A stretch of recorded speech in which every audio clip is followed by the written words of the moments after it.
여러분 안녕하세요. 여러분하고 문제결과 프로그래밍이라는 코딩 과목을 공부하게 된 장한별 선생님입니다. 이 과목으로 동영상 강의는 처음인 것 같은데요. 벌써 3주차에 접어드는데 이제 온라인 강의에 좀 익숙해지셨나요? 처음엔 잘 몰라서 질문도 되게 많고 혼란스러워했던 것 같은데 이제 잘 적응한 것 같아서 다행입니다. 그럼 오늘 수업 시작해 보겠습니다. 선생님이 저번 시간에 라면 끓이는 방법에 대해 댓글을 달아달라고 했죠. 여러분 모두 잘 적어줬습니다. 선생님이 무작위로 6개의 댓글을 가져와 봤습니다. 같이 볼까요? 우선 이 첫 번째 댓글은 선생님이 상을 주려고 해요. 유일하게 코로나 안전수칙을 적용해서 라면 끓이는 방법을 적어줬어요. 같이 읽어볼까요? 자, 마트나 편의점에 가서 마스크를 쓰고 라면을 사온다. 집으로 돌아와 손을 씻는다. 냄비를 준비한다. 물 받고 올리고 끓이고 면과 후레이크 스프를 넣고 뚜껑 덮고 2분 대기 그리고 책상에 기술책을 깔고 그 위에 냄비를 얹는다. 네. 정땡땡 학생이 누군지 참 궁금해지는 댓글입니다. 우리 상 주려고 했던 거는 선생님이 다시 취소하겠습니다.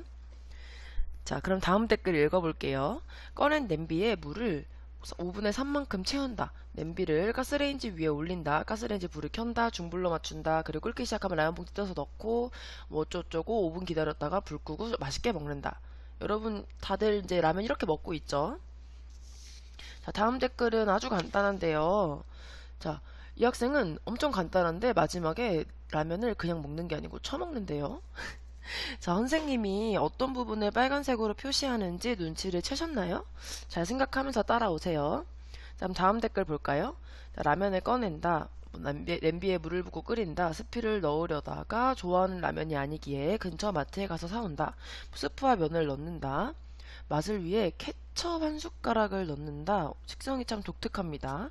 자, 냄비에서 꺼내서 케첩만 라면을 먹을 그릇과 젓가락을 세팅하고서 형 누나들에게 빼앗긴다고 합니다. 슬프네요.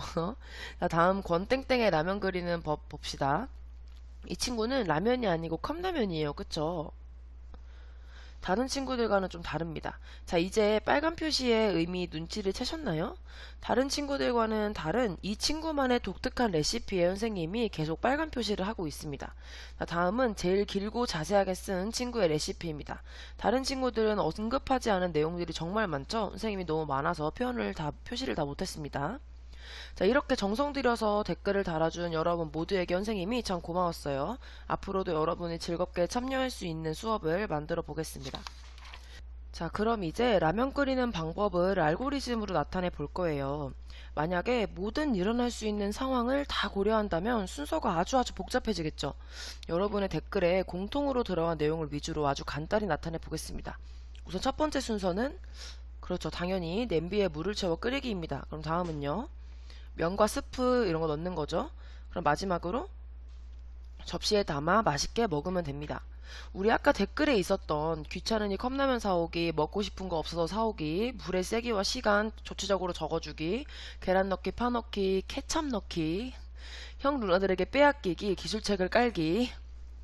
자, 이런 내용들은 라면을 끓이는데 꼭 필요한 요소는 아니었죠. 여러분이 써준 수많은 댓글을 이런 보라색의 간단한 3단계로 나타내는 것처럼 이렇게 어떤 상황을 코딩으로 나타낼 때 그 전에 필요한 요소들만 추려내는 과정을 핵심 요소 추출이라고 합니다. 문제 해결에 필요한 것만 남기는 과정이죠. 실생활 코딩 단계에서 첫 번째 단계이자 가장 중요한 단계입니다. 잘 기억해 주세요. 그럼 교과서 페이지로 넘어가 볼까요? 우리 문제 나누기에 대해 공부하겠습니다. 선생님이 이런 햇님 캐릭터를 그렸어요. 귀엽죠? 선생님이 이 햇님을 그린 순서를 공개하겠습니다. 먼저 이 햇님의 얼굴을 그렸고요. 그 다음 뾰족한 햇살들을 그렸습니다.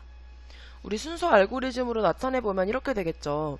근데 여러분, 이 뾰족한 햇살 그려 하면 컴퓨터가 자동으로 그려주나요? 뭐 그런 프로그램도 있겠지만 우리가 직접 그리려면 그렇게 안 되죠. 선생님도 그리는데 시간이 좀 걸렸습니다. 선생님 능력이면 한 2초? 자, 뾰족한 햇살 그리기 역시 이 두 단계로 나눠서 쌤이 그린 거예요. 먼저 8개 중에 정삼각형을 한 개만 그리는 겁니다. 그 다음에 왼쪽으로 조금 치우쳐서 45도씩 회전해서 또 그리는 것이죠. 이해가 가죠?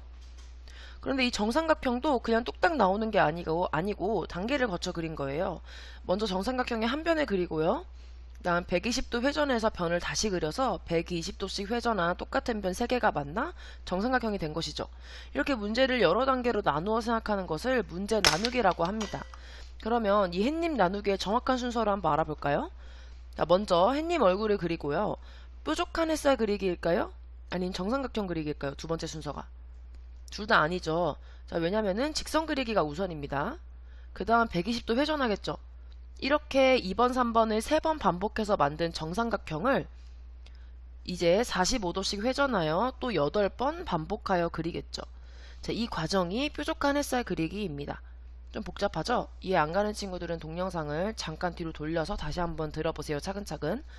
자, 그럼 선생님이 이 햇님을 그리기 위해 필요한 작업들을 한번 쭉 나열해 보겠습니다. 뾰족한 햇살 그리기는 이 과정으로 나눌 수 있다고 했죠. 그러면은 이렇게 나타낼 수 있겠네요. 이해 갔어요? 뾰족한 햇살 그리기 대신 정삼각형 그리기와 45도 회전하기로 바꿀 수 있겠어요. 같은 과정이니까. 근데 정삼각형을 그리고 45도 회전하는 게 총 8번 있어야 햇살이 완성돼요. 그러니까 와, 화면에 다 차지도 않네요. 근데 정삼각형 그리기도 이렇게 2단계로 나눌 수 있었잖아요. 이거마저 끼워 넣는다면 이 캣님 하나 그리는데 어마어마하게 긴 코딩이 되겠죠. 우리 해결 방법이 있습니다. 바로 반복되는 패턴을 찾아서 나타내면 됩니다. 자, 우리 다시 이 그림으로 돌아올게요. 이 네모 부분이 총 8번, 그리고 이 네모 안 부분이 총 3번 반복됐었죠. 예, 선생님 잠깐 딜레이가 있었는데 이해 가나요? 자, 이 부분이 8번, 왜냐면 햇살이 8개니까. 그리고 이 정삼각형을 그리기 위한 이 과정이 총 3번 반복됐었죠. 이 안에. 이해 가죠? 그럼 아까처럼 주르륵 다 쓸 필요 없이 그냥 이 과정에 몇 번 반복됐다 라는 표현만 하나 넣으면 되겠습니다. 여기까지 이해 갔나요? 네, 패턴을 찾으면은 아까 우리가 쭉 쓴 것처럼 이렇게 다 쭉 쓸 필요 없이 그냥 얘가 이렇게 몇 번씩 있었다라는 표현을 만들어서 우리가 적어주면 우리가 보기에 이걸 다 적지 않아도 아, 얘가 8번 그리고 이 안에 얘가 3번 있겠구나 라고 우리가 이해할 수 있는 것이죠. 자, 그러면 우리 교과서 속의 연습 문제 같이 풀어보고 오늘 수업 마치도록 하겠습니다. 이 로봇이 교실을 나가는 과정을 알고리즘으로 나타내는 게 문제입니다. 어렵지 않죠? 선생님이 화살표로 한번 나타내 봤어요. 와, 진짜 길죠? 자, 이해 가요? 오른쪽으로 한번 위로 한 칸, 오른쪽, 오른쪽, 오른쪽, 아래, 오른쪽 위, 오른쪽, 오른쪽, 오른쪽, 아래, 오른쪽 위, 오른쪽, 오른쪽, 오른쪽, 아래로 가면은 이 교실 3개를 다 나가는 코딩이 완성이 되죠. 엄청 복잡하죠. 자, 우리 오늘 배운 거를 토대로 한번 간단하게 나타내 보겠습니다. 자, 우리 보니까요.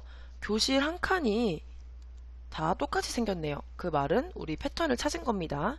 교실 한 칸을 나가는 법을 알아내서 얘를 3번만 반복하면 되겠네요. 쉽죠? 나타내 보니까 이렇게 나옵니다. 위에 쓴 처음 답보다 훨씬 간단하죠? 근데 여기에 또 반복 패턴이 또 있어요. 초록색 화살표가 연속으로 3번 있죠? 얘도 간단히 나타내 봅시다.